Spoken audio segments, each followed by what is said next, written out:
قرآن کریم سورہ قمر میں فرماتا ہے کہ وَلَقَدْ يَسَّرْنَا الْقُرْآنَ لِلذِّكْرِ فَهَلْ مِن مُدَّكِرٍ، ہم نے قرآن کریم کو آسان کر دیا، ہے کوئی جو آ کر نصیحت اختیار کرے۔ پھر اللہ قرآن کریم میں فرما رہا ہے کہ فَاسْأَلُوا أَهْلَ الذِّكْرِ إِن كُنتُمْ لَا تَعْلَمُونَ، کہ سوال کرو اہل ذکر سے اگر تم نہیں جانتے۔ وہاں اللہ فرماتا ہے قرآن کریم آسان ہے، پھر اہل ذکر کے پاس جا کر سوال کرو۔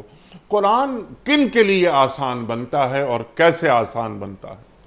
جی یہ بڑا اہم سوال ہے، اور اس نقطے کی طرف جو آپ نے توجہ دلائی کہ ہماری توجہ دونوں چیزوں پر ہونی چاہیے۔ پہلی بات تو یہ کہ تلاوت قرآن کریم کی طرف بھی توجہ ہو، اور ساتھ ساتھ تدبر قرآن کی طرف بھی توجہ ہو۔ قرآن کریم میں اللہ تعالیٰ نے کئی مقامات پر انسانوں کو اس بات کی دعوت دی ہے، افلا یتدبرون القرآن ام علی قلوب اقفالھا۔